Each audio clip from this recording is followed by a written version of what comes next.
a Senate Judiciary Subcommittee met with members of that group, including the co-chairman, former Senator Warren Rudman, to get an update on the government's current efforts. It's about 2 hours.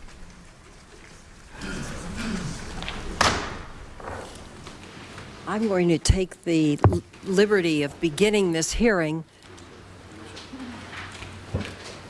Senator Kyle has indicated that he will be here shortly, and I believe other members are coming in. But since I have this distinguished panel here, I thought I might at least get through my remarks and comments.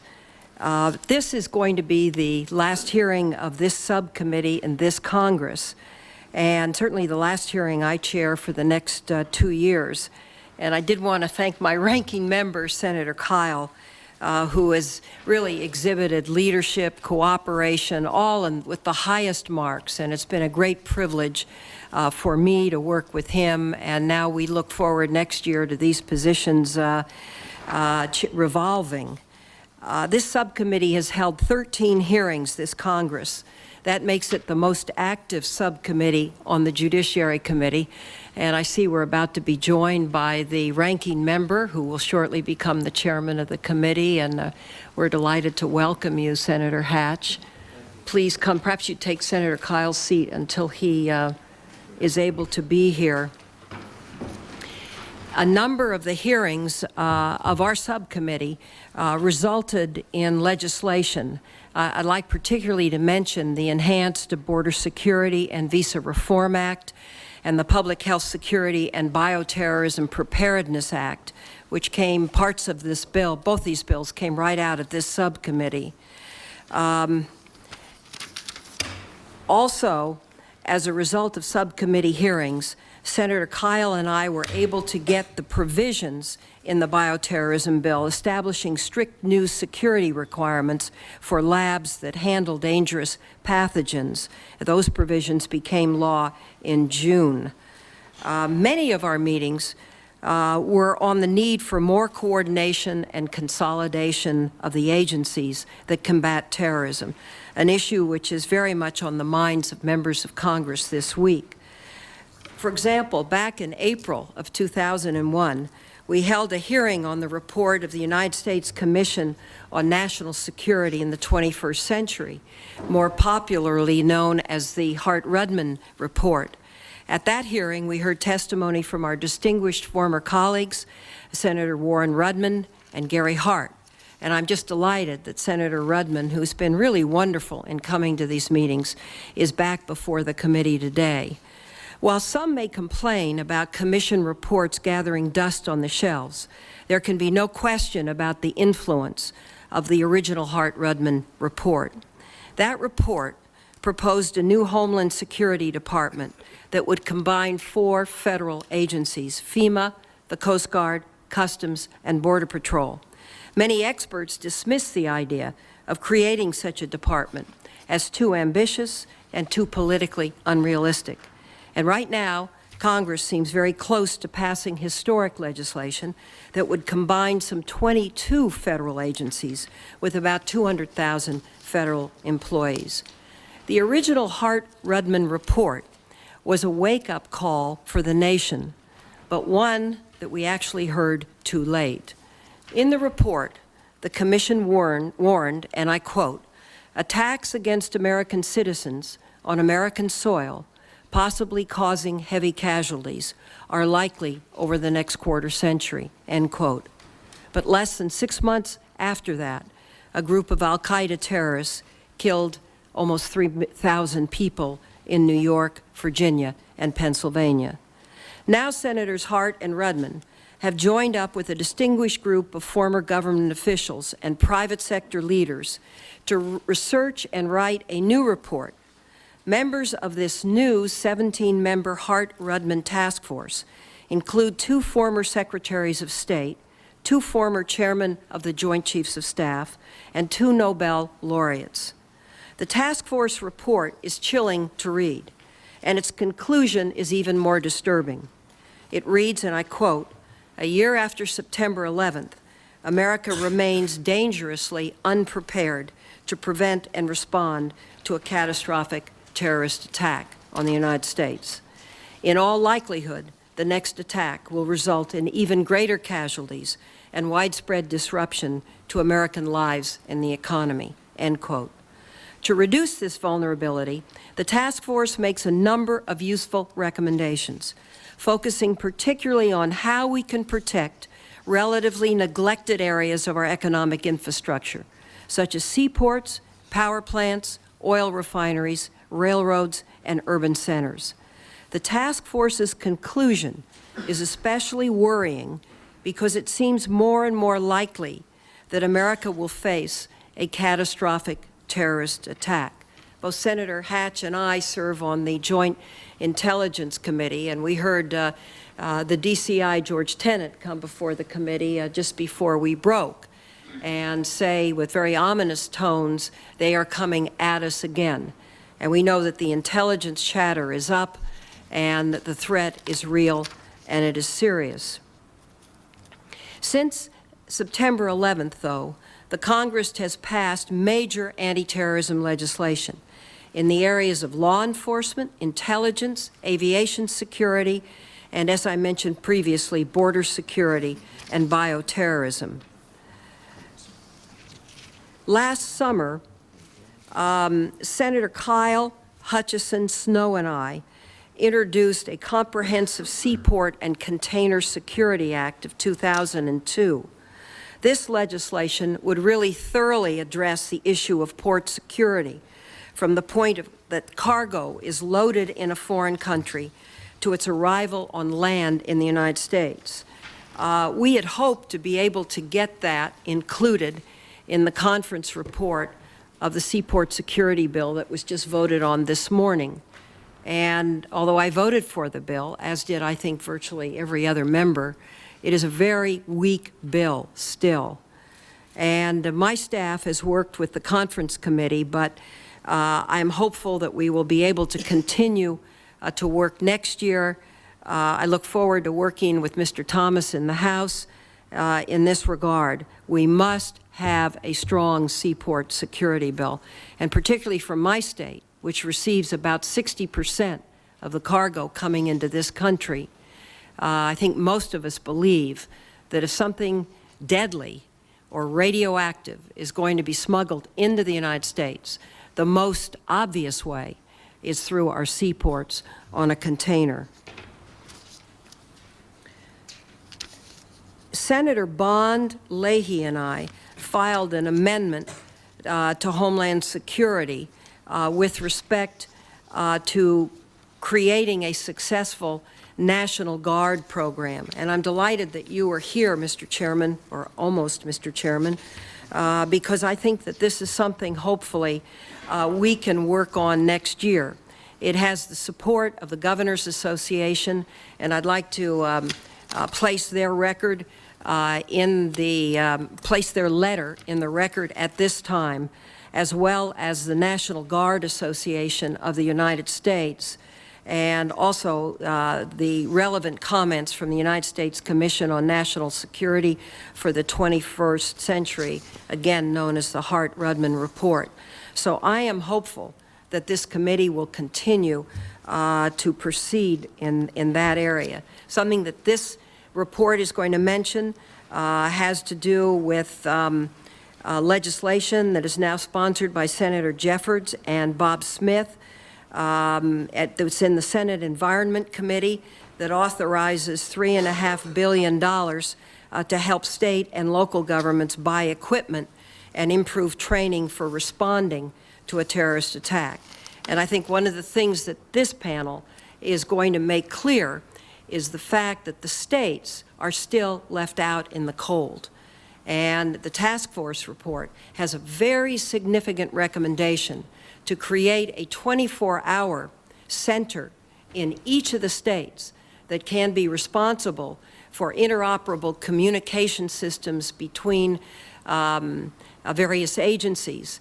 And then if we were able to get the National Guard involved, they who would already be trained would be able to be a first responder in certain situations. So there is a lot of work left to be done. Just before I introduce the panel, I'd like to ask the ranking member of the overall committee and the future chairman, someone whom I greatly respect, Senator Hatch, if he'd like to make some comments. Well, thank you, Madam Chairman, and I certainly want to welcome all of you here as witnesses here today. Madam Chairman, thank you once again for holding this important hearing on the Hart-Rudman report on terrorism. I think you and Senator Kyle have shown tremendous leadership in the areas of terrorism and homeland defense, and you both have had a tremendous impact in the Senate and throughout the Congress in this area. Well before the attacks of September 11th, both senators focused this subcommittee's efforts on our nation's national security. And I think I speak for all members of the committee in commending both of you for your great leadership in this area. Now, let me also take a moment to welcome back to the Senate a dear friend and former colleague, Senator Rudman. Really pleased to see you again, Warren, and I want to thank you again for devoting your time and energy to the public in helping to produce this very important report. And I want to thank the rest of the witnesses for coming down here today to discuss your thoughts with us. Now, having reviewed the Hart-Rudman report, I'm intrigued by many of the recommendations it makes. In particular, let me focus on two specific recommendations. First, the Hart-Rudman report emphasizes the immediate need to create the Department of Homeland Security. Our President and the American people have made it abundantly clear that we need to enact this long-stalled legislation to create the new Department of Homeland Security. And I am encouraged by recent reports and efforts to move this legislation, and I fully expect that the Senate will soon join the House in passing this important legislation so that the President can sign it and get started on creating this new and vitally important agency. As I've said before, this issue cannot fall prey to partisan politics. Our country's security and the safety of our people depend on enacting this legislation. Secondly, the Hart-Rudman report notes that 650,000 state and local police officials continue to operate in a virtual intelligence vacuum without meaningful access to critical intelligence and critical intelligence information. In previous hearings before the Senate Select Committee on Intelligence, I've indicated my concerns about the absence of effective intelligence sharing. The Patriot Act was a giant step forward in breaking down barriers to intelligence sharing among law enforcement and intelligence agencies, and it was negotiated right here at the table our witnesses are sitting at. Yet, in my view, there's still more to do in this area. Specifically, there are existing restrictions on law enforcement's ability to share critical information with state and local law enforcement as well as foreign law enforcement agencies, all of whom can play and may play a very important role in our united fight against terrorism. Now, I look forward to hearing from today's witnesses on the Hart-Rudman report and other matters as well. This hearing is a good place to start and listen to viewpoints on this subject. We all have a common goal: to protect our nation from the devastating threat of terrorism. The devil, as usual, is in the details, and I'm well aware of the fact that there are a myriad of different opinions on this issue, as there are on other issues of great weight and importance. But of course, some opinions are more persuasive than others, and I feel privileged to be here today to listen to some of the most distinguished and knowledgeable people on this subject. Again, I want to thank all of you who are testifying today, and I certainly want to thank you, Madam Chairman. I think you've done a terrific job on this subcommittee, and I've watched you over the years. I think you do a terrific job on the committee as a whole, and I just feel very honored to be able to work with you. Thank you. Thank you very much, Senator Hatch. We are also joined by Senator Schumer and Senator DeWine, and following the early bird rule, I will go to Senator DeWine next, and then you, Senator Schumer, if that's all right. Madam Chairman, I will be very brief. I just want to thank you for holding this hearing. Through your service on this committee and as well as okay. Let me just thank you, Madam Chairman, for holding this hearing, and through your service on this committee as well as your service on the Intelligence Committee, I think you well understand the importance of this report, and I'm just looking forward to hearing the panelists' comments. I'm particularly interested in the report's recommendations in regard to the National Guard, and I would be anxious to hear Senator Rudman's comments as well as our other panelists. We're looking forward to that very much. Thank you. Thanks, Senator. Senator Schumer? Thank you. Thank you, and I want to thank you, Madam Chairperson, for the job you're doing on this subcommittee, which has been terrific, and thank you for that. And want to thank our panelists, and particularly I wanted to come to thank Senator Rudman and Senator Hart for the report that they issued. You are really the Paul Revere's of this rather sorry situation, in my judgment, in terms of Homeland Security. I think, as a whole, our nation is doing an excellent job in fighting the war on terrorism overseas. And I've been generally supportive of that war. But at the same time, as good a job as we're doing focusing on the danger that terrorism presents overseas, we're doing a poor job on Homeland Security. An unbelievably poor job, in my judgment, given the dangers that we face. Let me give you a few, tell you a few little points here that I'm concerned with. To me, one of the great dangers we face, in your report, Senator Rudman, brought about, and I'd be interested in all the witnesses, is that a nuclear weapon could be smuggled into this country on one of the large containers that come by the thousands at our ports and over our Mexican and Canadian borders covered by trucks. Senator Warner and I have put together legislation that would allow our scientists to create a detection device. Right now you can't detect it. You can with a Geiger counter, but you can't go on each container. Geiger counter only works 3 feet away from the radioactive source. But we could develop such a device. We put the legislation in $250 million, a small cost, it seems to me, to deal with such a great danger. We can't get that legislation passed because in both the Port Security Bill, which just passed, and in the Homeland Security Bill, there's a rule, nothing can cost money. Well, you can't fight the war on terrorism, domestic terrorism, unless you're going to spend some dollars. And we're not. And whether it's the ports or the rail or cyber terrorism or any of these other places, there are gaping holes in our security. Now, no one expects them to be fixed overnight, but we're not even making a start on them. And your report and that of Senator Hart, Senator Rudman, has really alerted the nation. And I would just hate to think that God forbid, that there would be another terrorist incident, and then we'd all say, why didn't we heed the admonitions in that report? There are so many areas where we're doing virtually nothing. We either don't have the will, or more importantly, it's an anomaly to me why we're willing to spend 40, 60, 80, $100 billion to fight terrorism overseas. Again, I've been supportive of that, and not willing to spend $2 or $3 billion to support the war here at home. So I thank you for having this hearing, Madam Chairperson. I think it's crucial. And I want to thank you, Senator Rudman, for sending out the warning. And my message to you is, please don't stop. This nation needs to be alerted to the danger, and this government better get on the stick and start dealing with the danger, something we're not doing now. Thank you. Thank you, Madam Chairperson. Thanks very much, Senator Schumer. I'd now like to turn to our ranking member. We're joined by Senator Kyle. And before recognizing you, I just want to thank you.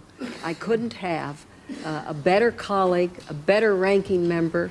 Hopefully our positions will switch and we'll be able to continue, but you indeed have been quite wonderful, and I'm very appreciative of that. Thank you very much, Senator Feinstein. I have to echo the comments. I hope that those of you in the audience who are not familiar with this subcommittee will appreciate the fact that for 8 years now, Senator Feinstein and I have gone back and forth as chairman and ranking member of this subcommittee in a seamless effort, I believe, to try to do our very best to try to deal with the kind of problems that are identified, among other things, by this report. And we will continue to do that irrespective of which party happens to be in the majority. And that is one of the great things about the time that I have been able to serve here in the United States Senate. But these are trying times, important times with big problems in front of us, and this committee has a responsibility to understand everything we can. Fortunately, we have a very prestigious panel in front of us here, and therefore I will put my statement in the record and look forward to hearing from the people who we came here to learn from. Thank you very much, Madam Chairman. Thanks very much, Senator Kyle. And now we are also joined by the chairman of the Judiciary Committee. And I want to thank you for being here today, and I want to thank you for your leadership. And we'd like to turn it over to you. Oh, well, thank you, Senator Feinstein. I want to thank you and Senator Kyle and having this hearing. When you first raised this with me a couple of weeks ago, the idea of having a hearing, I thought it made a great deal of sense. I know a number of the people who are here, and I might just say as a personal matter, I served with Warren Rudman. We were the twins across the river, and when you speak of bipartisan work, I cannot think of a single issue that involved that part of our country that we didn't work together on, and a whole lot of other issues that we worked very closely on, national security matters, some of which, as Senator Rudman knows, I can't discuss here in this open hearing, but I think we accomplished a lot because it was never an issue of partisanship. I would tell one story, which was one time on an attack submarine, Los Angeles class, and if you've ever been on one of those, the controls for the submarine are right in the center. There's the conning tower and the periscope, and the controls are there in the center. It's like an airplane. Senator Rudman is a very accomplished pilot, and they were going to let each one of us take turns with, of course, one of the pilots in the co-pilot seat to actually make this move underwater. And I turned to the skipper and I said, "Skipper, Senator Rudman has bet me $50 I cannot do a barrel roll with this." Now, it was at that point I realized that those trained by the legendary Admiral Rickover were not picked for their immediate sense of humor, and both Warren and I had to tell him immediately that we were joking. But the rest of the reason for our being there, though, was a matter of significance, and I appreciate that. And I could say the same about Gary Hart. Senator Rudman and Senator Hart have done far greater service to this country than most people in this country know. And the most people have not yet reflected on, I wish more would. Your report recommends, shows a pragmatic, clear-headed approach, one devoid completely of politics, but one that it reflects only one overall interest, and that is the security of our country. And Warren, you and Gary, I've always been proud of the fact I served with both of you, but as an American, I couldn't be more proud of what you've done in this. And Senator Feinstein, you and Senator Kyle do that kind of service in having the hearing, and I commend both of you. I'd like to just mention 3 key suggestions. The report makes important recommendations how we help first responders in our rural and urban communities plan and train. This is extremely important. We made progress when we established domestic preparedness grants in the U.S. Patriot Act. So far, there's only one such center. We need to do better. We've authorized several new centers in the Department of Justice Authorization Act that the President signed a couple weeks ago. But this, whether it's urban areas or rural areas, each face different issues. In rural areas, I got to tell you, we really need help. It recommends the National Guard be better equipped to deal with the domestic defense mission, help first responders. That's absolutely so. We have to give them the equipment to do it. Secondly, I agree with the recommendations in the report. We need to improve our border security, particularly with our largest trading partner, Canada. And we've called for in the Patriot Act, we called for the tripling of border security agents, deployment of enhanced security technology. That is very important, and I hope everybody reads that part especially. And then lastly, for increased information sharing.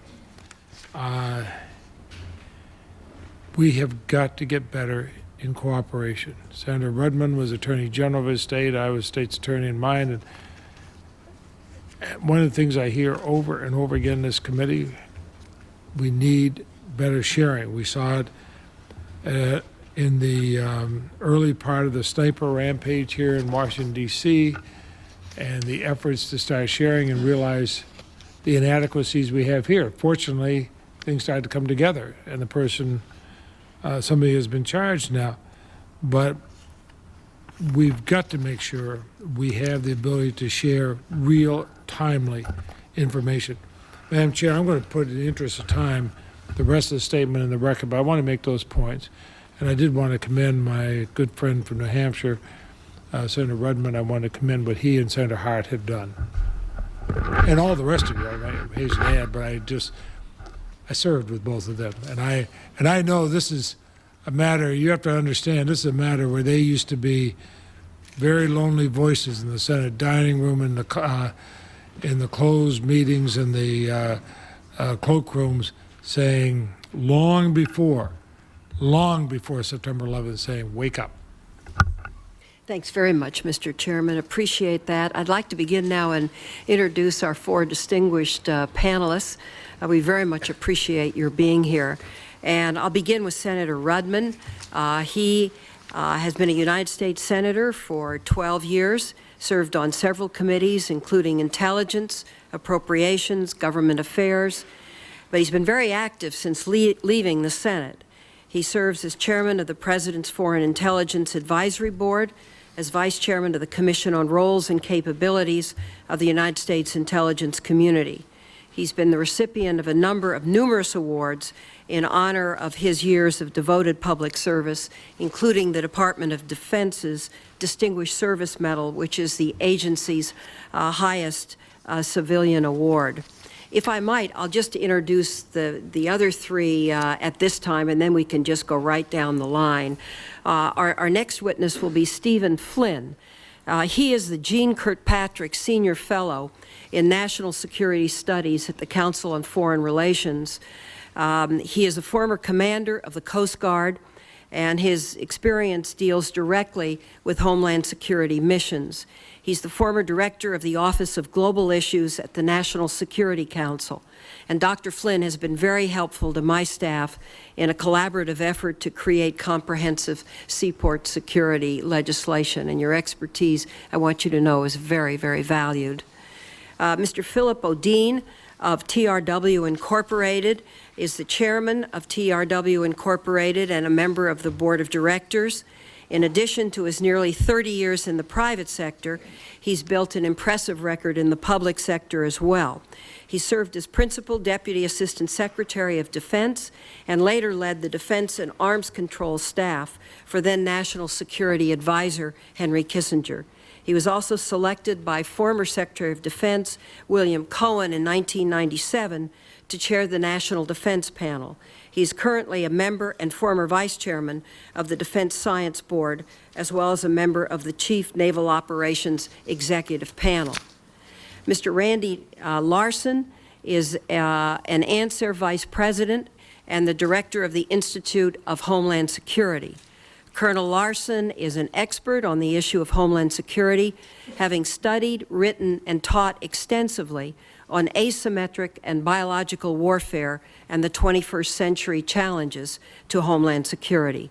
He has served as a government advisor to the Defense Science Board, and he was the co-developer of the nationally acclaimed Dark Winter exercise. That exercise simulated a major bioterrorism outbreak in the United States. Colonel Larsen retired after 32 years of service in the Army and Air Force and has been awarded numerous military decorations for his service.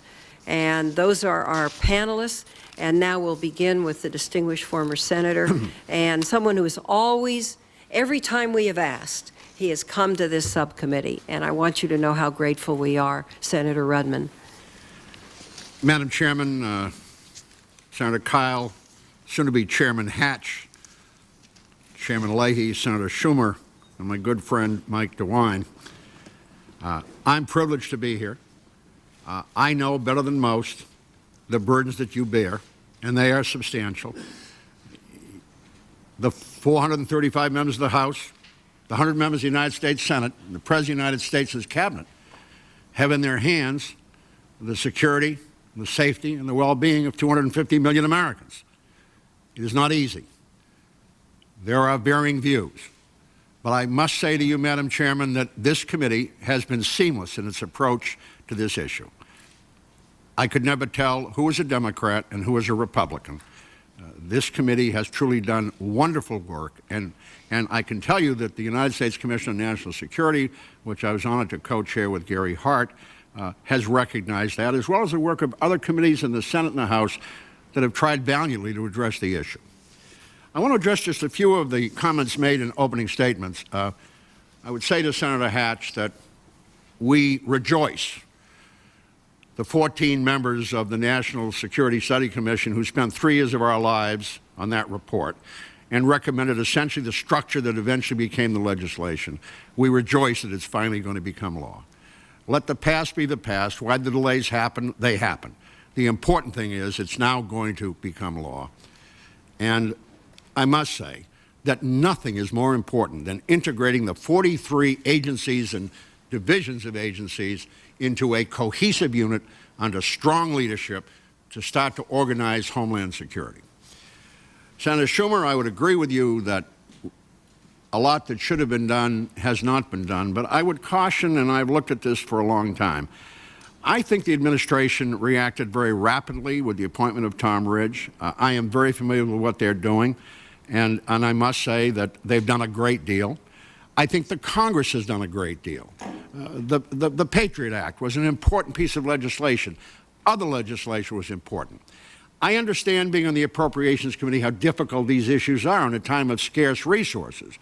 But I think that although there is certainly some truth to what you say, I would tell you that what we say in this report is that essentially if you take an aircraft carrier steaming at 30 knots and you try to turn it around, it takes a little time to get that done.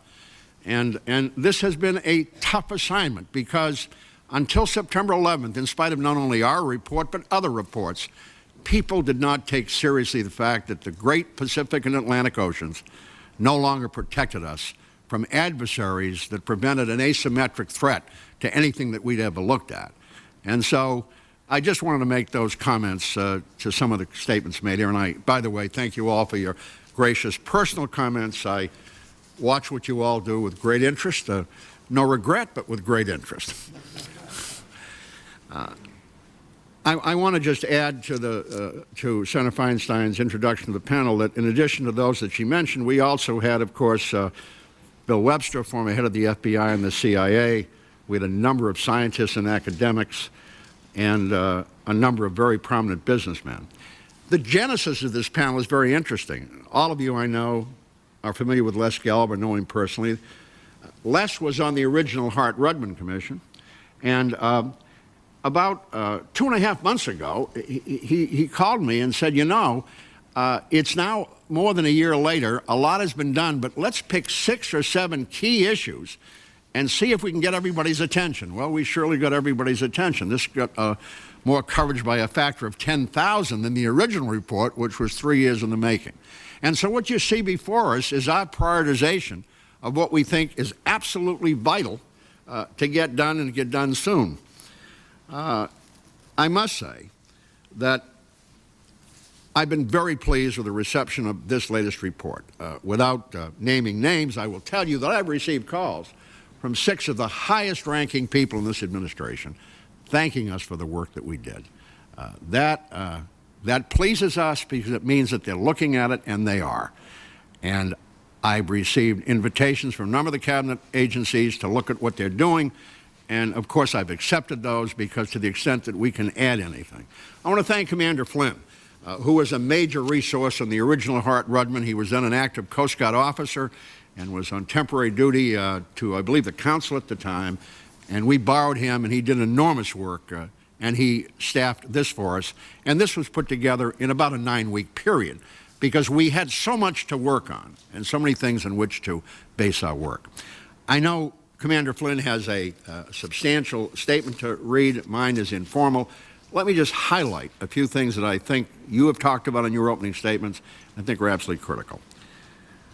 It is absolutely essential that the Judiciary Committee and the Intelligence Committees get together with the FBI and the CIA and find a way to filter out sources and methods and be sure that important information gets to the chiefs of police, whether it be in Barry, Vermont, or Syracuse, New York, or Cleveland, or Salt Lake City, or Phoenix.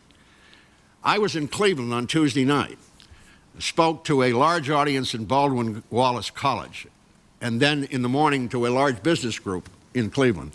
And I would tell you, Senator DeWine, something I'm sure you know, the people of this country are very concerned. They are very concerned.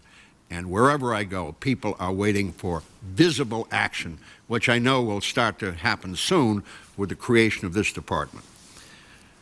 Recommendation 1, there must be more intelligence sharing. You know that.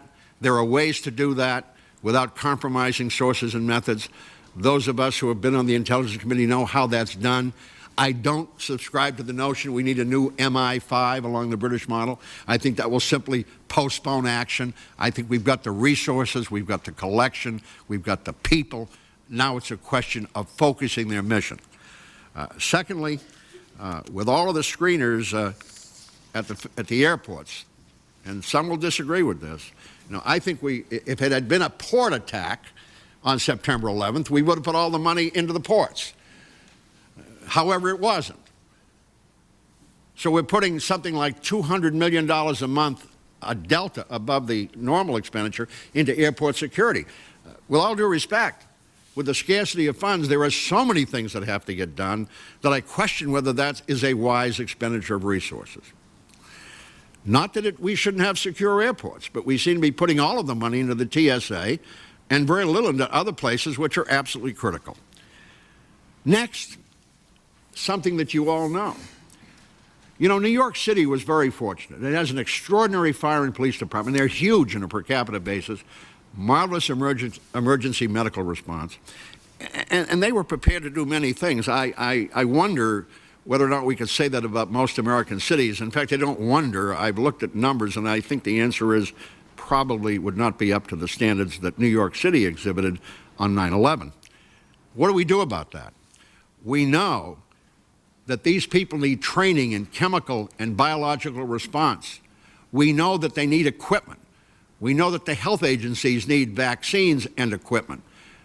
I would submit to you that we're talking about a small amount of money to take maybe the 100 largest cities in America and some of the states that are small, but at least you could centralize it and start doing some training of these people. Now, I know that that is supposed to happen when FEMA becomes part of the new Department of Homeland Security, but I hope the money is appropriated for it because, we've just appropriated $349 billion for a defense budget, and I fully support that. I always have. It's important. But with all due respect, the President has said that we're fighting two wars, one overseas and one at home. And it seems that we ought to be able to find resources to do what is basic to the defense of our population. I want to talk about energy and infrastructure generally. Right now, based on the most current information that we have, America's energy resources, our computer networks with our financial system, and our transportation systems are not where they ought to be. It will take a good deal of federal intervention and the private-public sector partnership to get it done. We have recommended how to get it done. We hope that people take that seriously because you could do enormous damage to this country by shutting down our ports, our energy supply, our banking system, or our communication system. And all of that is vulnerable today, although work is being done, in our opinion, not rapidly enough. The National Guard. The original Hart-Rudman report made the following conjecture. We talk about forward deployment during the Cold War. We had troops and equipment forward deployed all over the world. We have the best trained, best disciplined, first responders forward deployed all over America.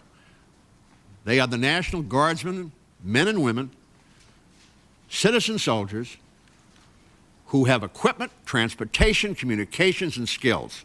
Their primary mission is to aid the combat forces in time of war overseas. We believe they should have a dual mission, and we've got a substantial agreement from many people on that subject. We believe they ought to have a mission of Homeland Security with each unit trained in a different kind of discipline. That could be done within the next year. And so if, in fact, we had another event, let's say in New England, let's say in the state of Connecticut, you would have a guard from Maine, New Hampshire, Vermont, New York, Rhode Island, and Connecticut who could converge on the scene and give the local responders the kind of help they need.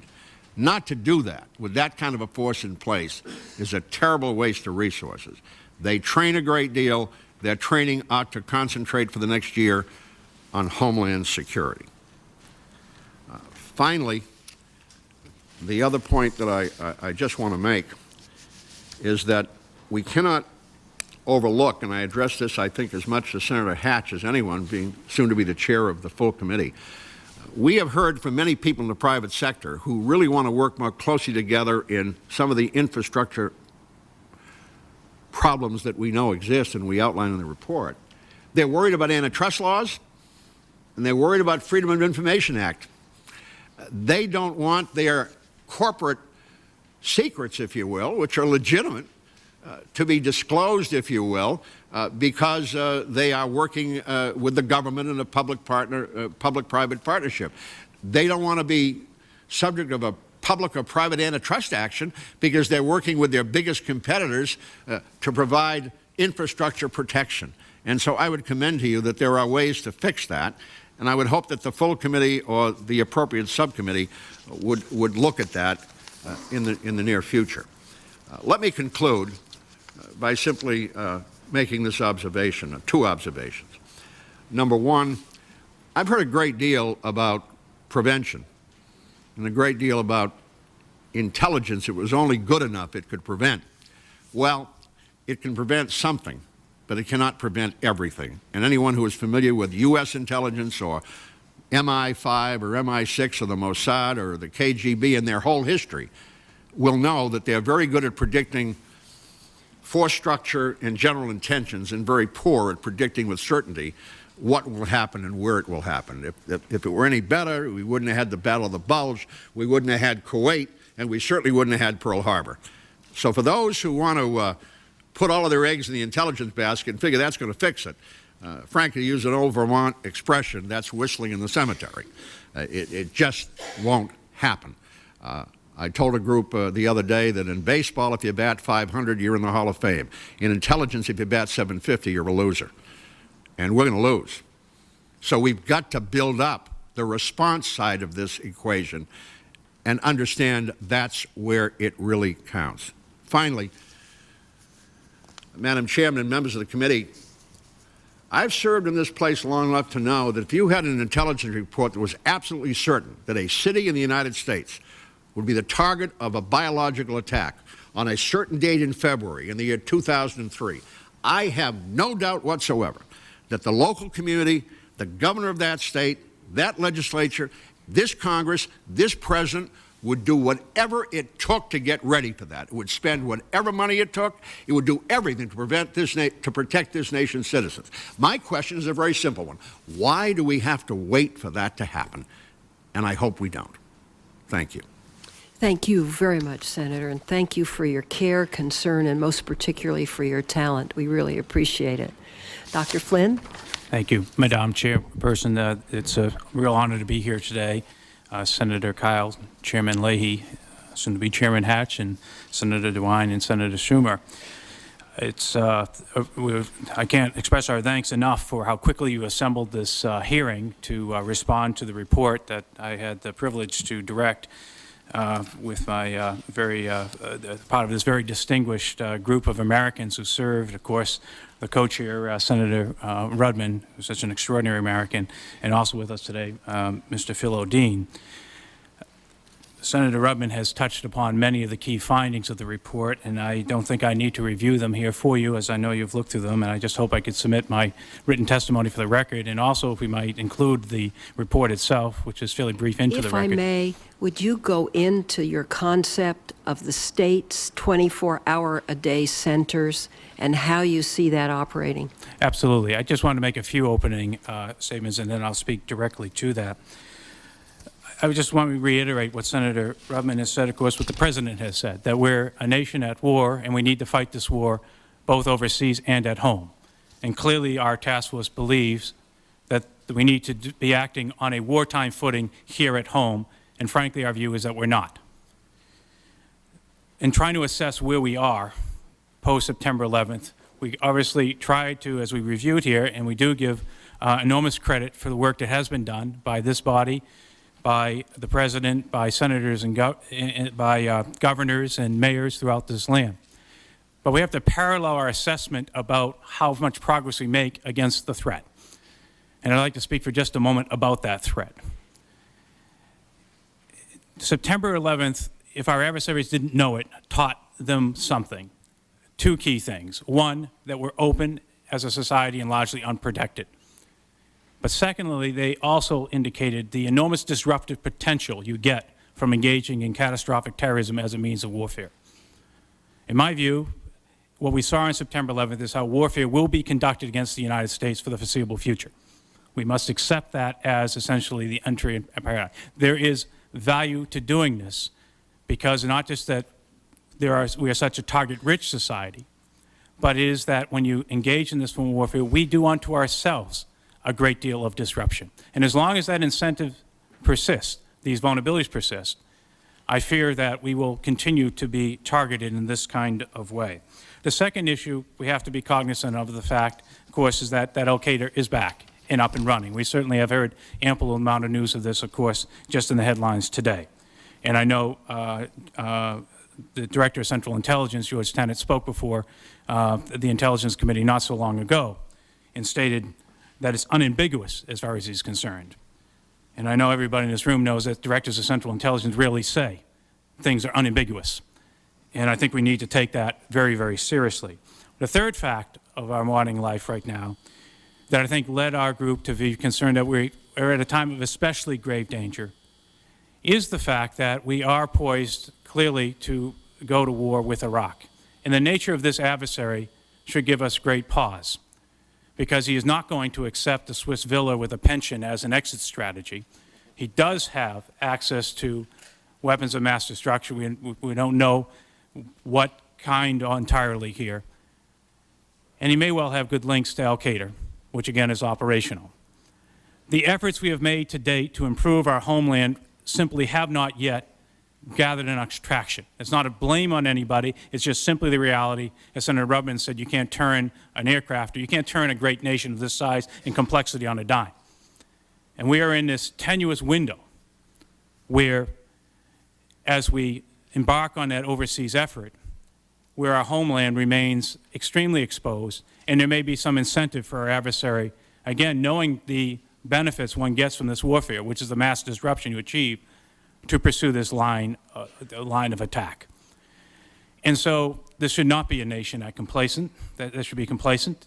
It's a nation that should be very focused on both the needs to deal with terrorism overseas, but clearly to deal with our tremendous vulnerabilities here at home. We speak directly to this issue of the local and state law enforcement, potentially 650,000 eyes and ears that routinely stop folks who are speeding or pick up things along the course of doing their duties, as we expect them to do as out in our communities, that give them pause. But they do not know whether or not that hunch they may have is in fact something that should worry them, because these folks are here intent to kill us in large numbers or topple critical parts of our infrastructure. There is no accessing the intelligence databases of just the watch list. We're not talking about getting in the nitty-gritty of sorts of methods. We're talking about a red light, green light. Should I hold this guy until the feds want to come pick him up, or do I let him go with a traffic ticket to come back to court 3 weeks down and so forth? They don't have that routine means. There's not the ability to punch as they do into a local computer on the car to say, is this somebody I should hold? Now, there's a number that can be reached, but frankly, if you call that number on a weekend, you're likely to get the INS up in Burlington, Vermont. Mr. Chairman, I'm afraid you probably get a voicemail. In fact, you will, in all likelihood, and this has happened on days when at 3 o'clock in the morning, I remember one time at 3 o'clock in the morning on a Sunday morning when we had just had a 14-inch snowfall, they were there. They were answering the phone. The real challenge is not to take on INS at all. It is. I just wanted you to know I was listening. Absolutely. In the snow, they work well in Vermont in the snow. The reality is that they were not resourced to take a routinely calling, and patrolmen on the streets know that. And without the mechanics, basically, that knowledge that if I pick up a phone, I'm going to get a voice who can give me a yes-no answer right away, that becomes collective knowledge out there, and they don't act on that. And so what we suggest is a 24-hour center each state maintains. And it may, in fact, parallel along the U.S. Attorney's Office, because obviously we need to make sure that we distribute the workload here. But that basically there's a precinct connect directly to, it has a hotline 24/7 to the key agencies that can tell them up, down, or indifferent here. It's the kind of thing we try to put in the report here that we think can be done right away. It can be done with limited investment of resources. But another key point we have to say that we've picked up from so many states and localities, they have to balance a budget at the end of the year. And this has not been a great year for state revenues. And the fact of the matter is resources have got to come at the federal level to make this stuff move forward if we're going to get it to happen in a hurry. And that is a critical, I think, set of issues that we must address if we're going to deal with these gaping wounds. So I may conclude just this opening comments by saying, again, going back to the threat issue here, there is deterrent value in being able to maintain adequate homeland security. This isn't an act of fatalism focusing on these threats and vulnerabilities. The good news is many of the things we do to address to make our nation more secure have also very positive things for lots of other public goods. The same kind of response capability you try to put together to deal with a catastrophic terrorist event helps you deal with a hurricane, helps you deal with an industrial accident of enormous magnitude. Our public health care system, we point out here, is broken. That's a problem because we face increasingly a world of global disease. We have to manage that. We have huge issues with regard to agricultural disease. That doesn't have to be malicious intent, but that issue of bioterrorism as directed in the agriculture sector is a huge set of challenges. We don't have a Center for Disease Control equivalent in the agriculture sector. The result is we have to look like a bunch of Keystone cops in coping with that kind of problem. These are the kinds of threats that are out there that transcend terrorism. The investment in some of these capabilities will make us a better nation, we believe, overall in handling these. But most important, when our adversaries know that engaging in these horrific acts do not lead to any tangible impact on U.S. power, have no real disruptive impact, they are just pariahs for being a mass murderer or vandal, our adversaries will reconsider this as a means of warfare. It's not to say there aren't evil people out there who will do this, but as a means of warfare, we can chip away at the incentive by not being such an inviting target. We must essentially work in parallel with our overseas efforts and our Homeland Security efforts if we're truly going to have a serious war on terrorism. Thank you very much. Thanks very much, Dr. Flynn. Appreciate your comments. Mr. Odine, welcome. Well, thank you very much, Madam Chairperson and members of the committee. I really want to compliment you on bringing this issue to the front because it requires attention, and you've done a great, I think, great thing here and getting greater attention for this problem. I want to thank the Council also for sponsoring this effort. The Senators Hart and Rudman did a terrific job. Steve Flynn did a great job in pulling together a good group and putting together a hard-hitting, focused, substantive report in a very, very brief part. Check and see if your mic is on. Oh, maybe I'm not. Let's see. It's the other one, and there's a button on the side. Looks like it's on, but I'm not sure. There it is. Must be. Thank you very much. As you know, the report covered a number of issues, and a lot of them have been discussed today. So let me just take a few minutes and focus on two issues that I think are of particular importance. They are, first of all, the first responder issue, and secondly, the National Guard. When we think of terrorism, we often think of the federal agencies, the FBI, FEMA, the military, and so on. But in reality, the individuals, the people who will make the biggest contribution in any terrorist event are, in fact, those on the local level that save lives and help us recover from these efforts. The police, the fire, the emergency medical people, and so on. To a large degree, they're the ones who, if they perform well, the severity of the incident will be minimized and many, many lives will be saved. And yet they get relatively little attention in this overall issue. And if we're going to successfully manage future threats, we simply have to invest, provide support, training, equipment for the first responders. Everybody recognizes this, and yet very little has happened. Let me just make a couple comments on that. First, as Steve said, the timing is terrible. It comes at a time in which the states are facing very difficult budget problems. They're cutting out all kinds of critical functions, education, health care, and so on, and yet we're asking them to go back and find more money to invest in the first responders. In reality, this is not going to happen unless the federal government steps in, because they're the one source of funds that we have at this point in time that can invest in these capabilities, and we need that kind of support. We need it very rapidly. Let me give you a couple examples of the shortfalls. First of all, effective protective gear is absolutely critical in either a chemical or a biological attack, and yet very few states, cities, counties have this kind of equipment in any number at all. A recent survey of mayors said 86% of them said they were seriously short of the kind of gear they needed for a bioterrorism or a chemical attack. Only 10% felt reasonably comfortable with the equipment they had today. And again, given the fiscal situation, federal funds are going to have to be made available if we're going to remedy this problem in any kind of short period of time. Second, robust, survivable communications are the most important infrastructure element for managing any kind of an attack. We found that out in spades in New York when the difficulty of communicating was brought out very clearly. State and local communications are stovepiped, they're vulnerable, and they're often very obsolete. Interconnectivity is critical if we're going to cope with a major, complicated incident such as the one we saw in New York a year ago. In response to that, a number of states have plans to significantly upgrade their communication systems, build robust interconnected systems to cover the state, local, and county officials.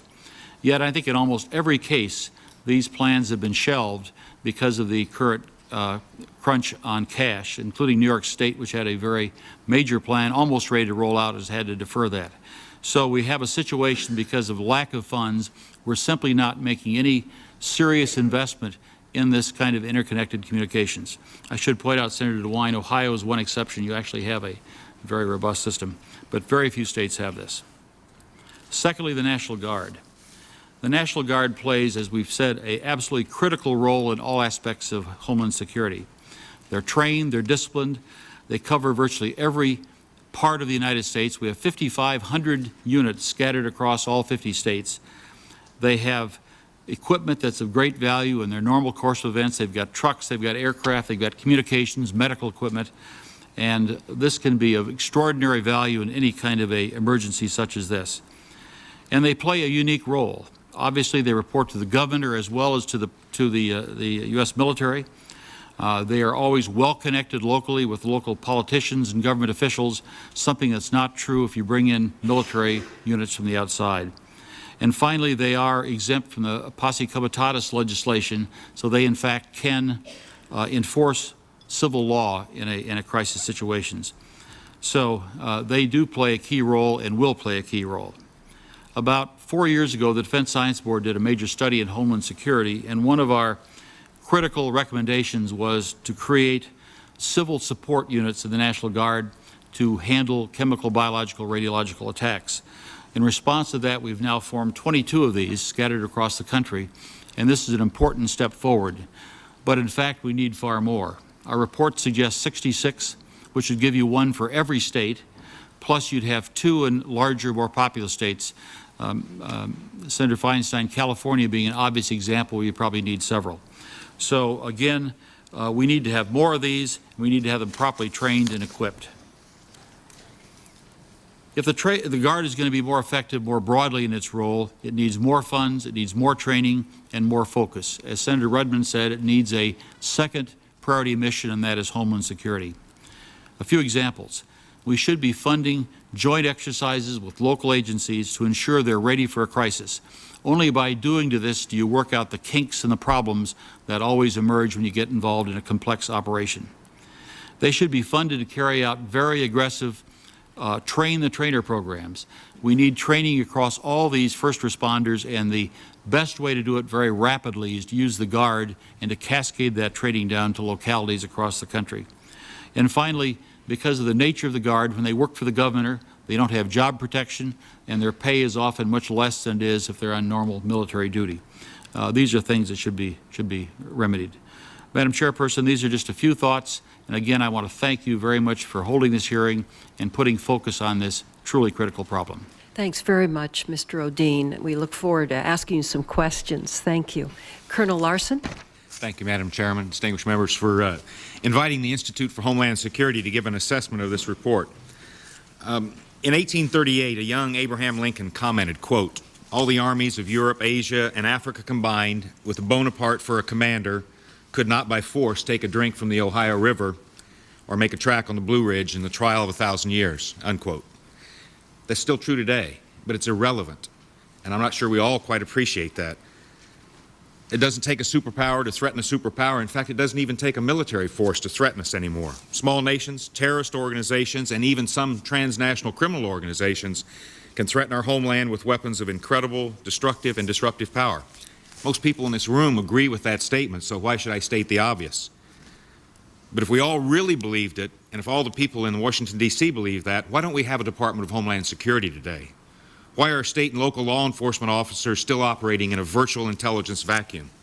Why is it that the most dependable way to deliver a nuclear weapon to the United States is to rent a shipping container for $1,500 in a third world nation? And why is it we're so unprepared for a biological attack? In September of last year, Vice President Cheney asked me, "What does a biological weapon look like?" And I reached in my pocket and I pulled this out and I said, "Sir, it looks like this." And I did just carry this into your office.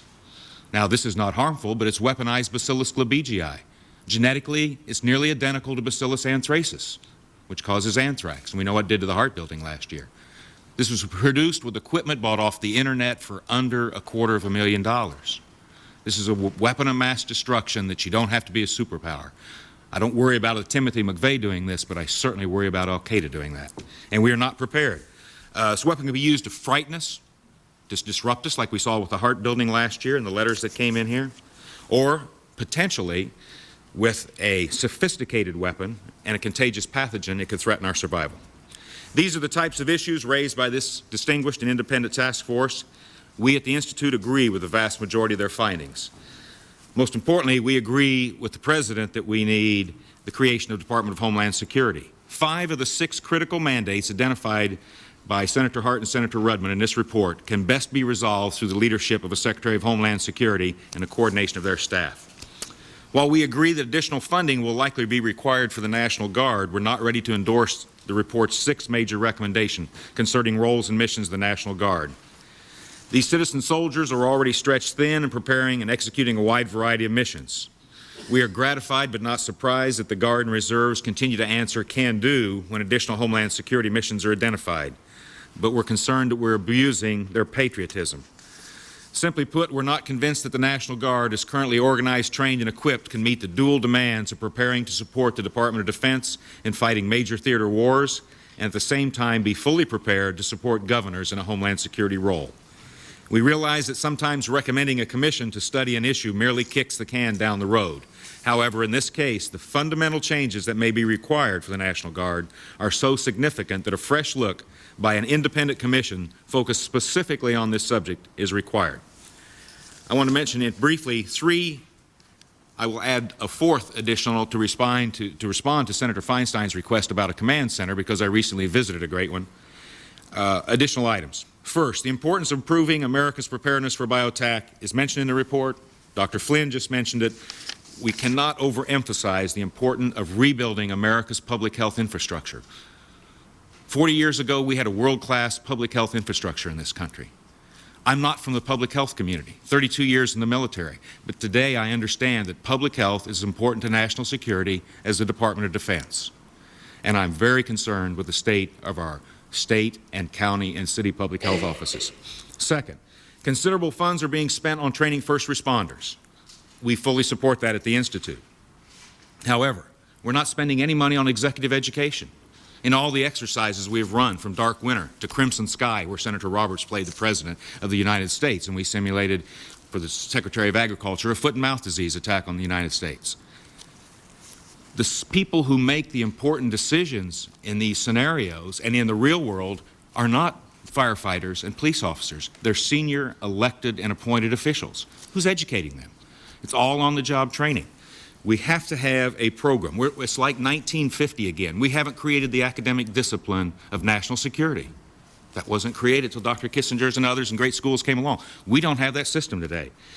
We think this is a serious deficiency. Executive education will be the cornerstone of a successful Homeland Security program. Third, we must understand that Homeland Security requires a long-term commitment.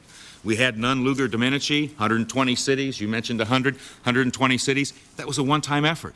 We go out and train these people, but what's the follow-on program? In the military, we understand continuation training. These skills, they go away if you don't continue the training program. So when you make a commitment to these programs, it needs to be long-term. And I add a fourth point, Madam Chairman, because you asked about this 24-hour operations center. One of the things we really push at the Institute is finding a good example somewhere and spreading that word around. We don't need to reinvent the wheel in 50 states. The state of Iowa has done an incredible system. For 16 years, they've been building their command and control system. I visited it recently. To me, it's more exotic than Strategic Command out at Offutt Air Force Base. It's certainly more modern. They have 368 connections with video teleconferencing throughout the state. And I mean, it's a quality of like the CBS Evening News. It's not some fuzzy screen. Every hospital, private and public, every county seat, every police department, sheriff's department. The first time they ever had all 368 hooked up was last October at the height of the anthrax scare. They brought in some very senior officials and said, got all of them up there and said, this is what an anthrax attack will look like. This is the first thing you're going to see, and here's the state plan to respond. If you want to see a good example of what that 24-hour command center looks like, go to Iowa. To conclude, I concur with the majority of the recommendations in the report. If I had to pick one critical concern, it would be lack of preparation for biological attacks. If I had to pick one thing to add, it would be the need for executive education. If I had to pick one caution, it would be the importance of program sustainability. If I had to pick one key action, it would be establishing a Department of Homeland Security with one person given the authority and resources to make decisions and to hold responsible. If I had to pick one issue not adequately addressed in the report or the proposed department or in my remarks, it would be the fusion of intelligence. That will be a tough nut to crack, but one we can do. And one last comment. I know we were talking today about how we get that information down to one of those 650,000 police officers in the street. In a recent visit to the New York City Police Department, I was told about a program called Advanced Tip-Offs. Everything is there they need to make it happen except the money. It's when a police officer pulls you over and goes into the National Crime Information Center, Advanced Tip-Offs will link them to 17 terrorist watch lists. It won't allow you to look in there and see exactly what they want them for, but it will pop that flag up. And that's available today if we have the money to fund it and move forward. And I can tell you, talking to police officers in the street in New York City, they would really like to have it. Had we had that system in July of 2001, Mohammed Atta would probably not have been let go by that state trooper in Florida. Thank you for the time to make my comments, man. I'll be happy to answer your questions. Thank you very much, all four of you. I think the testimony was excellent, and we're very appreciative. Let me just begin with the subject of the National Guard. We drafted legislation, I guess about a year ago, to carry this out. And my staff went to Senator Lieberman, Senator Thompson, to that committee. They wanted armed services staff. They looked at it. We could not get any interest in it. And I have it here. You know, we can certainly beef it up a little bit, but I think there's going to have to be some additional work by you gentlemen and by others on this issue of first responder and the fact that the Guard is already trained and these units will be trained. And the fact that we really have no adequate defense today against a biological, a chemical, a radioactive kind of attack. And to me, the National Guard is the natural to respond. So yeah, I'm trying to inveigle Senator Kyle to get involved in this, and Senator DeWine, and maybe we'll try again next year. But clearly, we're not going to be able to do it unless a group of professionals come together and join us in saying that this is really the right thing to do, and I hope you will. My question of any who would like to answer this, how do you see the concept of the center meshing with the tip-off kind of database, and what is your vision? Would it be legislation whereby the federal government would offer a match to state government to establish this center? The governor would do a plan. How do you see this being carried out? Senator Rudman? Let me respond first, because I've given this a great deal of thought during the pendency of this report and since it's come out. And you know, you can learn from history. And the federal government, and I'm sure you're both familiar, your staffs are too young to remember, but you will remember, that in the, maybe Senator Feinstein, you're too young to remember. That was an afterthought, but I appreciate it anyway. Good recovery there. But as I recall, back in the 70s, under President Nixon, we established something called the Law Enforcement Assistance Administration, the LEAA. And it had some high moments and some bad moments. There was some corruption. But overall, it did a lot of wonderful work. Here's what it did. The Congress appropriated X number of dollars to that administration. Each of the states set up a commission to essentially have liaison and links with the LEAA. Each state made proposals to enhance its criminal justice system. Those were evaluated, and money was allocated to the states on a formula basis to assure that they could do what they had to do. And for instance, in the state of New Hampshire, two things were done. I was Attorney General at the time, and I was sat on the group that had liaison. What we did with it was build, at the time, one of the finest communication systems in the country, linking our local, county, and state police forces. We also used a great deal of money in the courts, which we were allowed to do.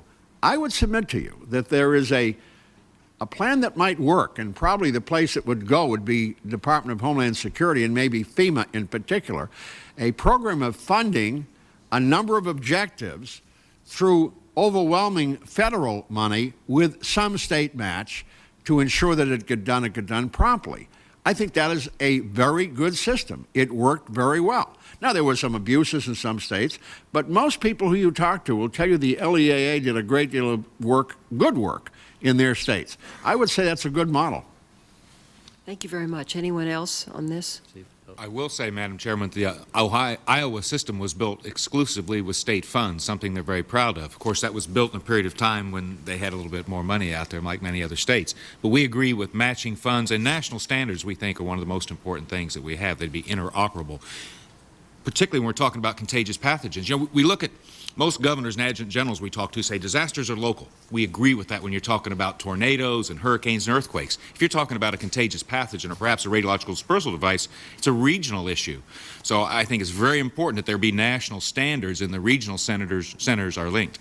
So you're saying set that in the legislation, the standards? Yes, absolutely. I think that's what, of course, the states would love it if they sent all the money. We think the matching funds are very important. But national standards, perhaps, are the best thing that we can get out of the new department.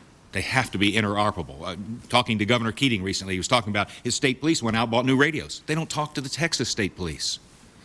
You know, we got to get past that. These are going to be regional issues. And we've seen a lot of police departments now. Once again, NYPD and the state of New York is working with Connecticut and New Jersey. They're building regional. They have a regional intelligence center up there now where police reports that come in from New Jersey, people are seeing those in police departments in Connecticut too. This regional thing we're also seeing in public health. So we think that's the direction is a positive direction they're going. Dr. Flynn or Mr. I would just say that my vote is money has to move quickly. And I think the federal government has the means to turn on the spigot. We're a wealthy nation. We're a nation at war. And the states and localities are simply just not being able to move in the kind of timely fashion. I mean, I think the American people were forgiven of their government after 9/11. I think they're going to be unforgiving post the next traumatic event, because they're going to wonder, what the heck did you do with the time that was available? And we still have virtually no major city police department in this country that can talk to its own fire department, never mind county emergency planners or state police or federal officials. I was just in Houston just this past week talking with people from the mayors and at every level of the federal agency folks, INS, Coast Guard, Customs, so forth, can't talk with their state counterparts. They can barely talk with each other. Yeah. I mean, this is just unsatisfactory. We just got to move money. This is a nation at war. Could I add just one point to that? Please. If you add up the amount of money that would be needed to get the first responders the proper chemical and biological equipment across this country, and add to that the communications we're talking about, if you add it all up, in terms of the kind of money that we appropriate every year, it is not a great deal of money. And I would think those are two very high priorities, because if you don't have the equipment and you can't communicate, you're going to have a disaster.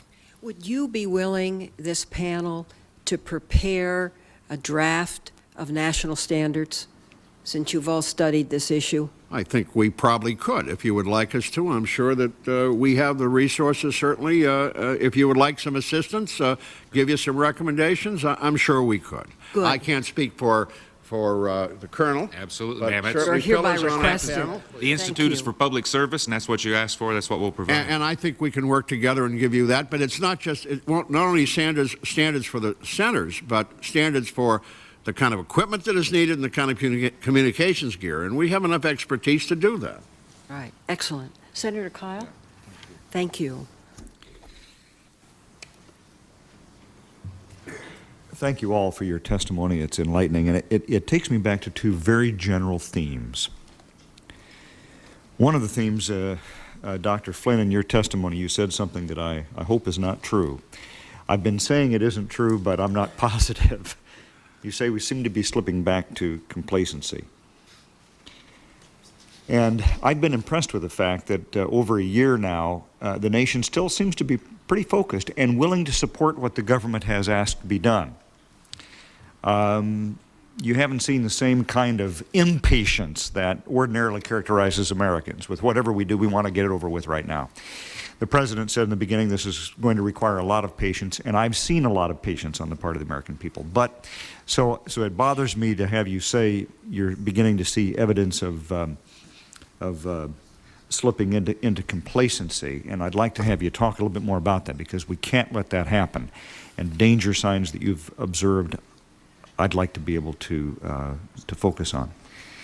The second, and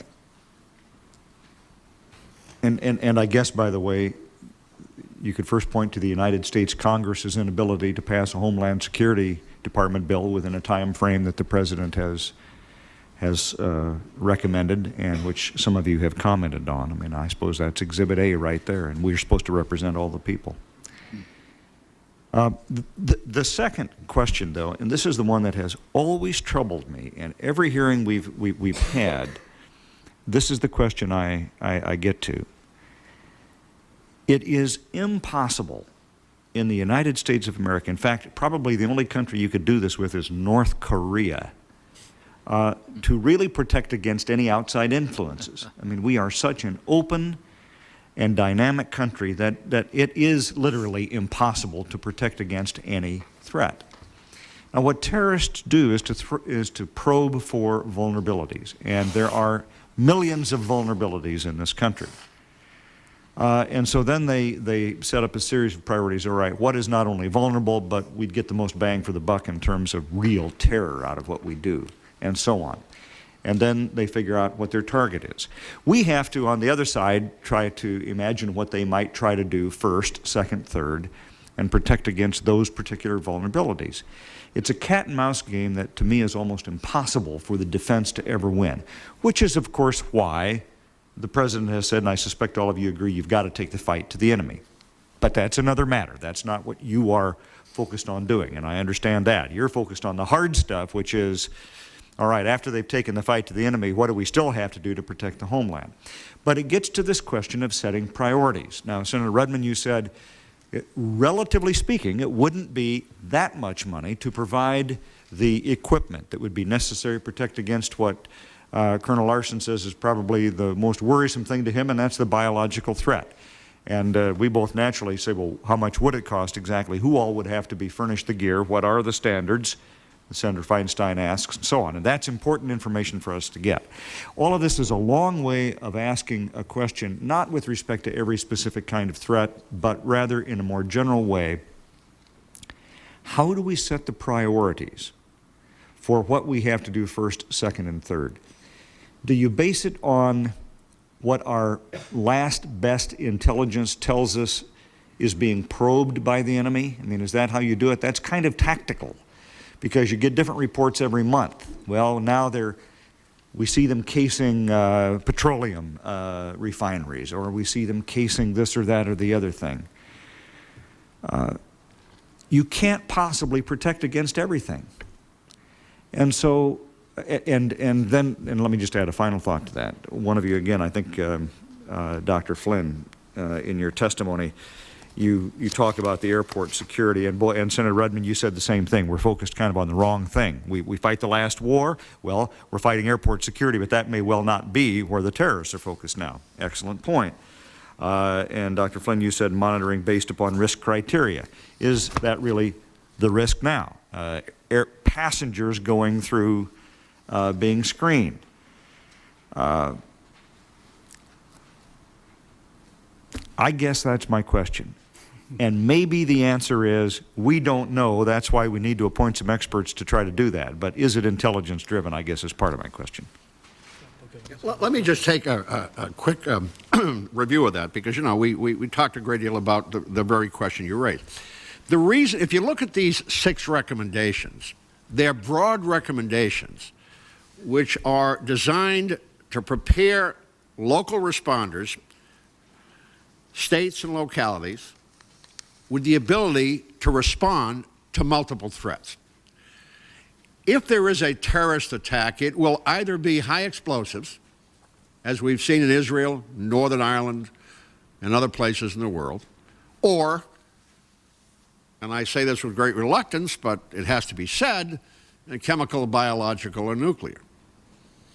So if you look at our report, we are saying here are 6 things that are on the response prevention side, that since we can't tell you where, when, what, how, here are some things you ought to do that no matter what happens, you'll be better off than you were yesterday. Dealing with it. Yeah.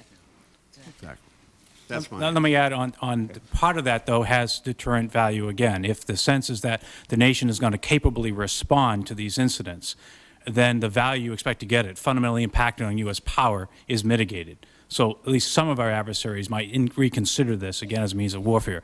But the getting at this issue, how much security is enough, and where do we almost get it at? Why I focus so heavily on the issues of ports and containers is going back to what happened on September 11th. We had 2 airplanes from Massachusetts fly into New York City, and obviously one ended up in Washington.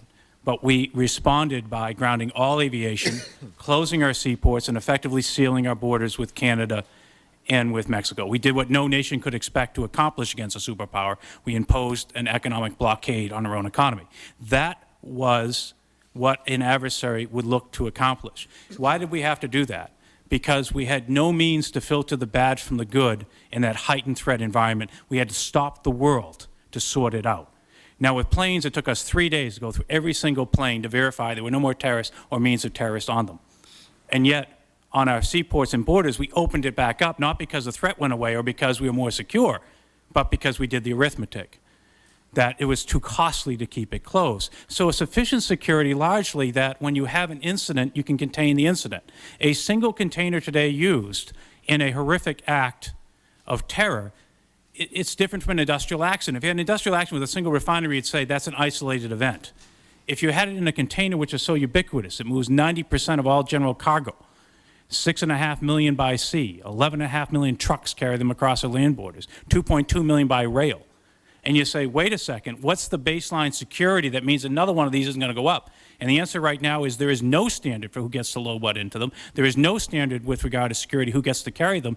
And if we even had hard intelligence that one is being used, that we had somebody, let's imagine we had human intelligence that told us part of the Al-Qaeda network, that we just loaded a weapon of mass destruction, this container, and is left on a lorry heading down the street, and the president convened his national security team and said, where's the box? The response like now would likely be could be coming to Vancouver or Seattle or Tacoma or LA or Long Beach or Oakland, San Francisco, coming through the canal or any one of our ports. The only tool, again, would be to turn off the system to sort it out. So it's sufficient security that when you have an incident, one is there's credible baseline that people can look to and say, all right, you're managing this. You're not just giving away this core public good, safety and security, for the benefits that the system provides. And secondly, you need the ability to do forensics after the fact. Is it just a one event? You know, if we could identify it came from Karachi, we probably wouldn't have to close the Ambassador Bridge for incoming GM parts coming from Ontario. But if we don't know, we have to do that for an extended period of time.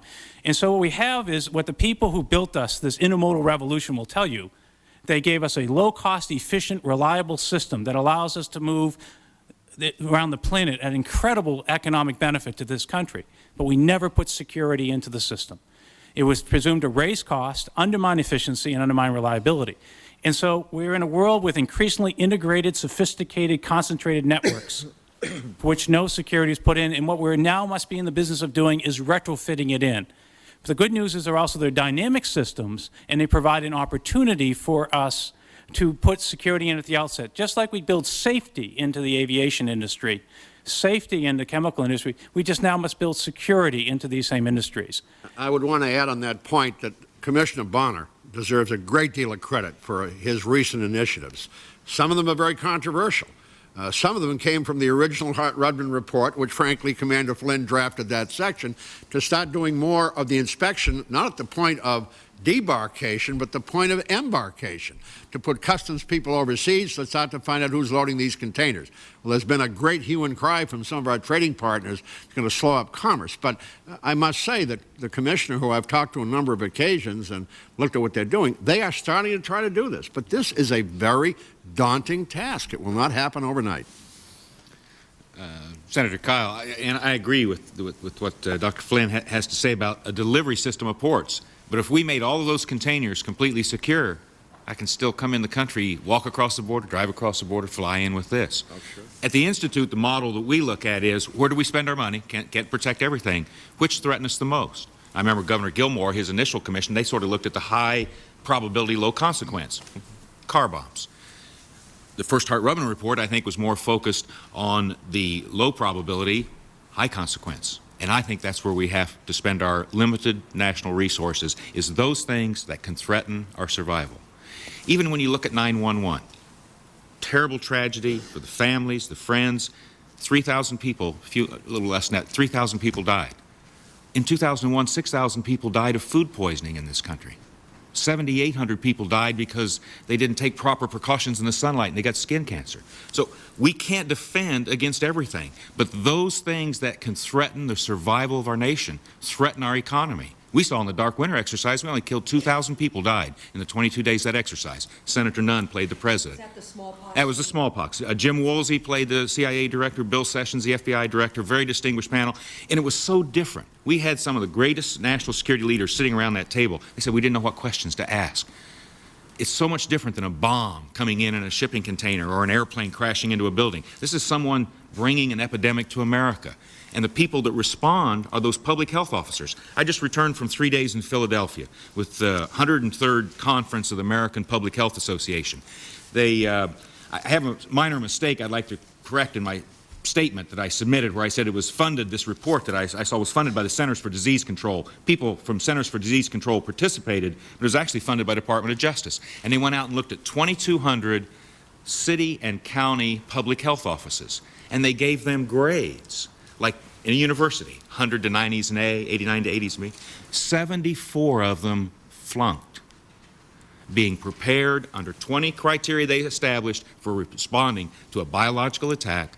74 of these are your frontline troops now, okay? 74% of this nation's city and county public health officers are not prepared to respond. To me, that's a threat to national security, a serious threat, and that's where we have to focus our attention. Thank you. Senator DeWine. Thank you, Madam Chairman. It's been very interesting. Good testimony. I'd like to turn back, if I could, to the issue of the National Guard.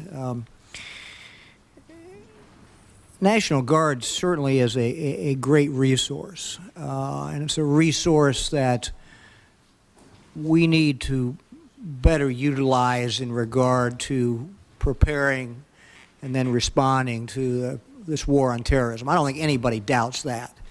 But there is a question of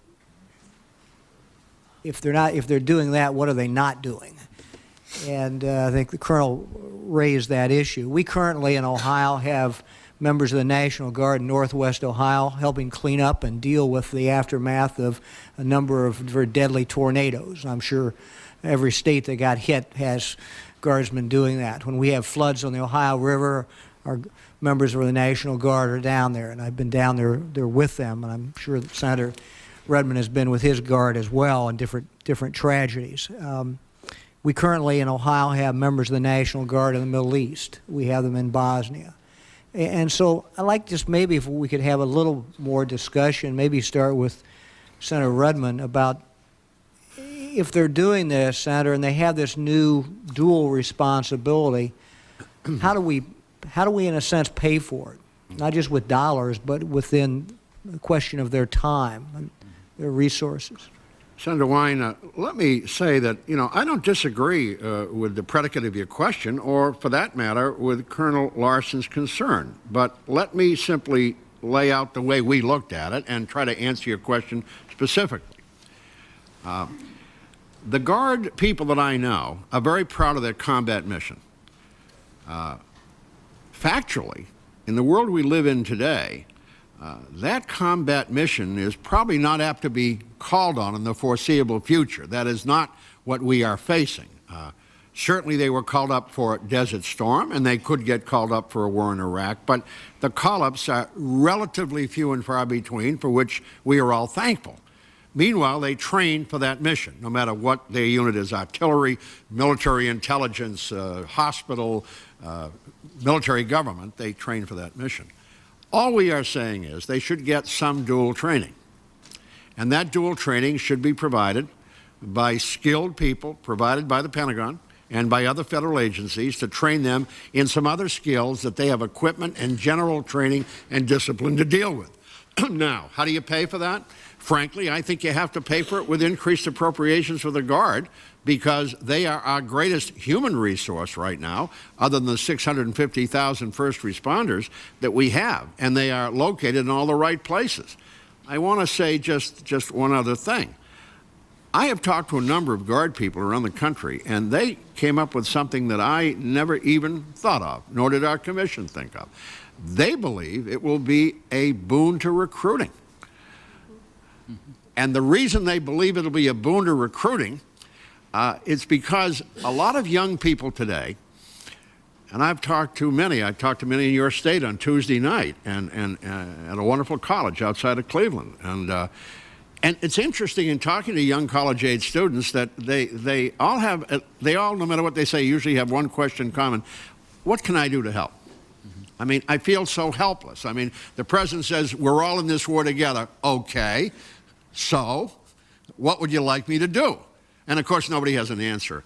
Many Guard people have told me that they believe it will aid in recruiting, and maybe we have to expand Guard units in some places.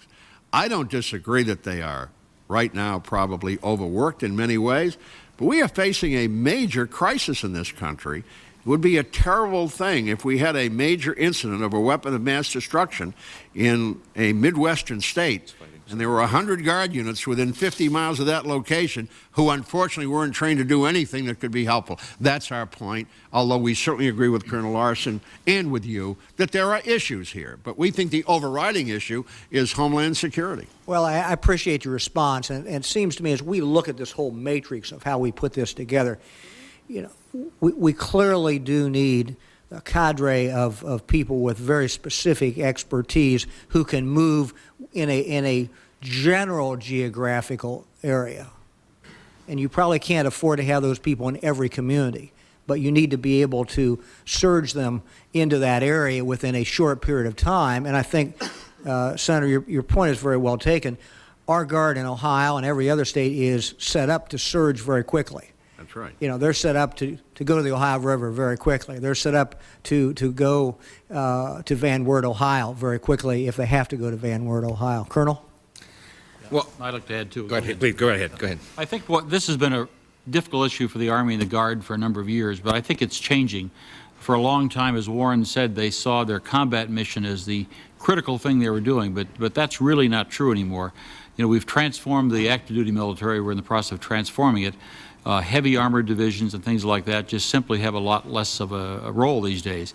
The Guard and the Reserve that are actively involved with the Army day in, day out are not the guys driving tanks. They're people with medical, civil affairs, military police, these kinds of skills that are extraordinarily valuable in Afghanistan and Bosnia and places like this, but they're a relatively small part of the organization. Doing this well, I don't believe, is a significant diversion of their capabilities. To have 66 or 70 or 80 of these weapons of mass destruction response teams, we're talking about a few thousand people. It's just not, the numbers are small, and you can make those available. And the other good thing about it is many of the units we have in the Guard today have equipment that's absolutely perfectly designed for responding to these things. But they have to have training, they have to have people that know how to coordinate and manage these things. But the trucks and the cargo aircraft they have and the engineering equipment is very useful and very relevant, but it takes planning, it takes training, it takes coordination, and this is not, I don't believe, a significant diversion of the capabilities of the National Guard. And as Warren said, I think they'll respond positively, and I believe it'll be very good for their support in their communities as well, knowing they have this capability. Colonel? My staff and I thought very carefully as we worded this to say that this was one area that we weren't ready to endorse from the committee, but it didn't say we disagreed with it. We think it's more complex. We need to think about it. They're frontline troops. I'm worried about abusing them. My last command as a military officer, I had 1,000 people working for me. I had a specific mission to do. We were organized, trained, and equipped for that mission. And that's what we focus our time on. So now I'm a commander of a National Guard unit. I have 1,000 people. I'm organized, trained, and equipped to go fight a war in Southwest Asia. Now, I have 2 weeks in the summer and 1 weekend a month. And it's very, very difficult to be prepared for that.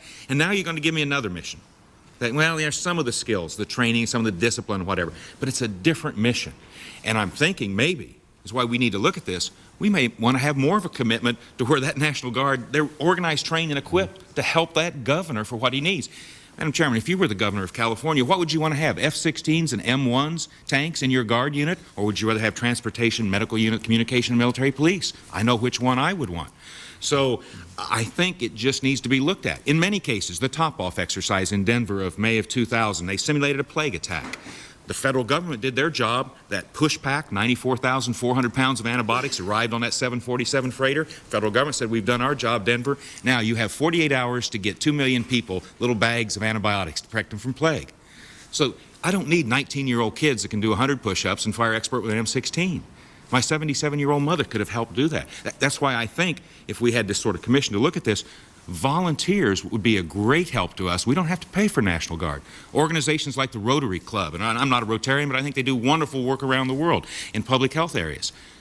Volunteer organizations in this country could do a lot of the things we need for critical responses. There are certain things we can get from DOD, from the National Guard. I think we need to sit down and look at it seriously. I don't think the changes we need to make are on the margin. I think we're looking at some fundamental changes in the 21st century. Thank If I might just add one more, which is former Secretary of State Warren Christopher participated in our panel as well, and he pointed out, of course, a situation we are worried about and was part of our matrix in looking at this issue. So recall the riots of the late 1960s, where we drew on the National Guard to do it, and they just simply weren't trained to cope in that kind of circumstance. It was not a kind of situation we want the National Guard in. The president has asked every single governor to develop a Homeland Security plan for his state. Every single governor is planning on drawing on his National Guard capability to respond to the contingencies they're developing. We don't want the National Guard to show up and not be able to deliver when we have these events. That's the reality we're in right now, and we have to find some ways to work through this. I certainly agree. I think this is really an issue that probably needs the commission, give it a very short time fuse to really lay out the issues. But a mandate that we address this squarely is so essential. Just one last comment, man. When's the most likely time we're going to have a major attack on our homeland? Probably when we're at war over somewhere else. How many of those National Guard troops are really going to be available? Recently talked to some folks from, well, it's been about actually a year ago, from the Rhode Island National Guard. They were special forces units. Really need those in this war that's been going on in Afghanistan. They were deploying to Afghanistan. Now that governor of Rhode Island's sitting there thinking, I'm going to use the National Guard if we have a big crisis. Sorry, they're in Afghanistan. I would just make one observation, disagree with that particular comment. I have looked at the identification and mission and training of most of the Guard units in the country back during Warren Rudman.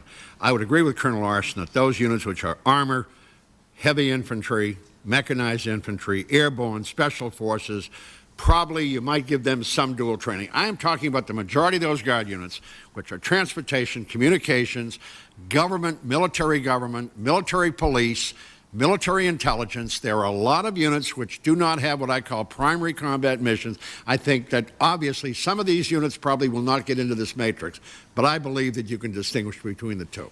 And if I may for a moment, you do double training. I mean, the people that are trained for one thing would stay with that. People were trained in the heavy mechanized and the special forces, they'd stay with that. So you'd add a mission essentially to the Guard. My belief is that the opposition to this comes from the Pentagon, and they don't want the mixed mission, so to speak. And yet, the one thing that is out there that's capable, and as Mr. Odine pointed out in his remarks, there are 22 different organized groups within them now that have been trained in this kind of response. And I assume it's going to grow. I hope so, yes, absolutely. Yeah. I think it would be possible to make that separation if we wanted to do it. Well, certainly it's a very interesting question. My time is up, but we're going to have, I think the discussion that we got from the panel was a very excellent one. Thank you, Madam Chairman. Just on that point, I would note that some of the very first units called were the very units that Senator Rudman was just talking about. The police, the communications, in I thought I had it on, I'm sorry, now I do. In Bosnia and in Kosovo, it was not the heavy mechanized, it was exactly the kind of units that might receive this kind of training. And yes, you are right, it is the military that objects. They got whipsawed back about 12 years ago, and I was on the House Armed Services Committee. The big decision was made that we would have folks back home who, when the whistle blew, could go into combat. That way we didn't need as many active units. And so that's the direction we went. And now that the whistle has blown and some of them have had to go, we have all kinds of objections from employers, from families, from governors who say, wait a minute, we wanted this help back home. There's always a tug and a pull, and which is why we're going to need to continue to talk to you folks and think this thing through and get your recommendations, because there's just no simple answer, obviously.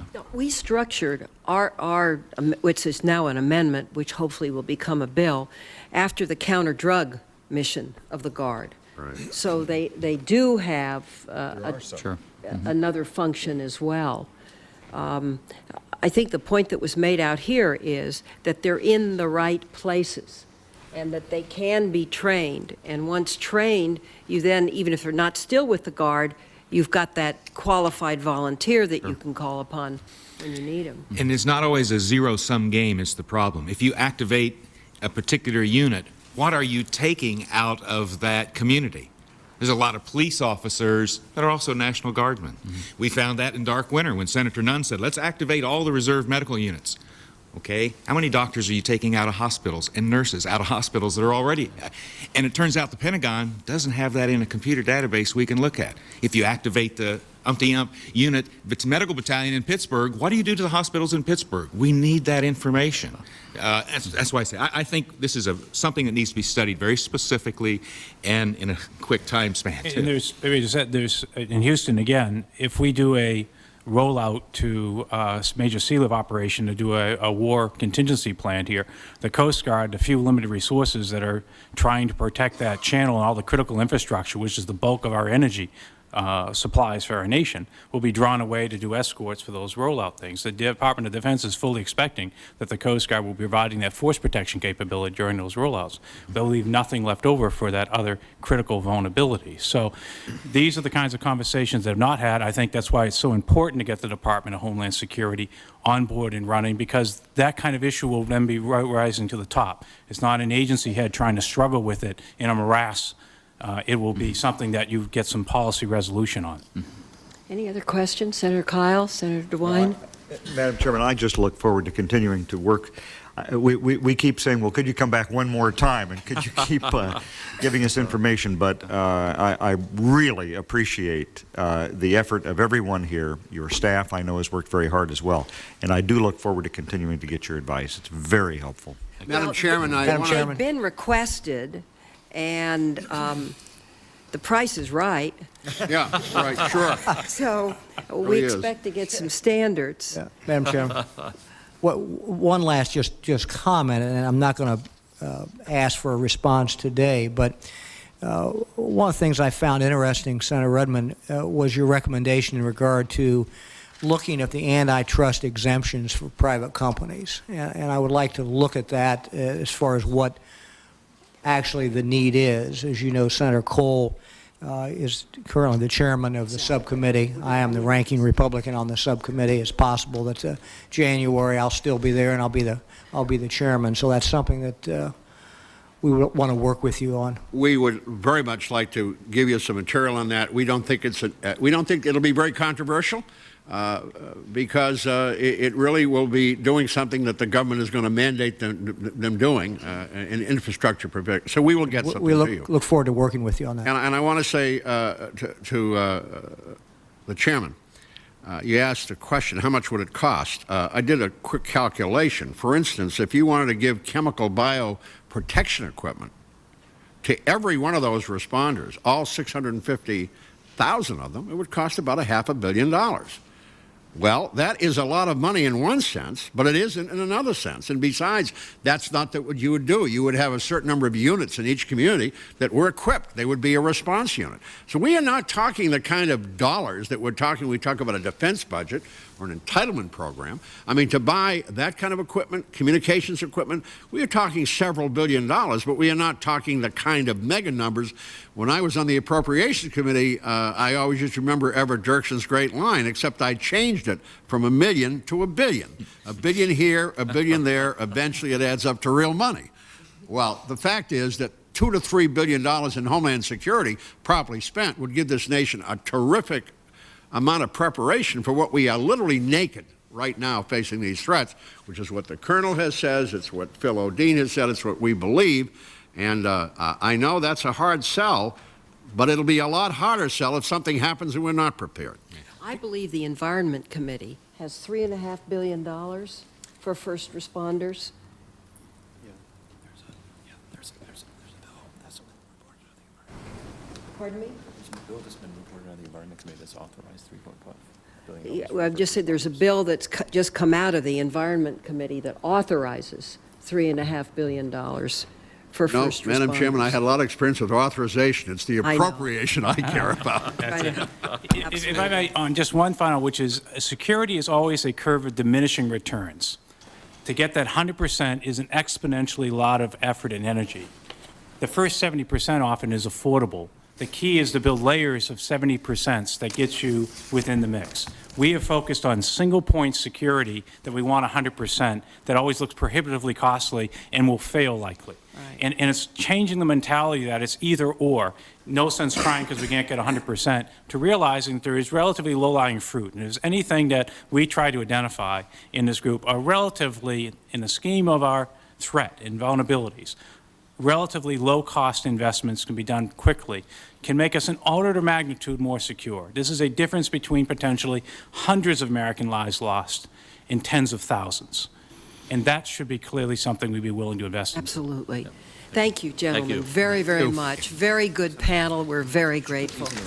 And I'd like to put in the record statements by Dr. Elaine Kmart and the Hart-Rudman Task Force report as well.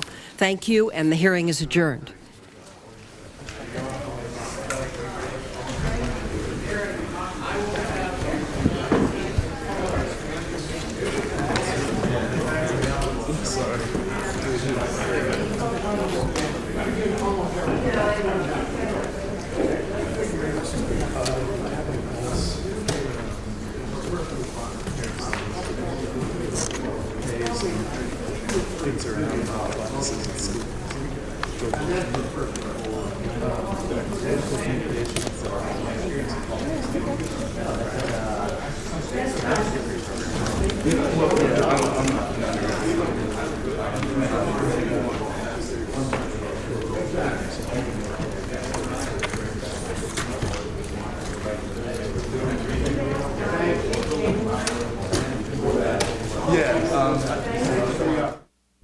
C-SPAN's cameras cover more events than we're able to show you here on the TV networks.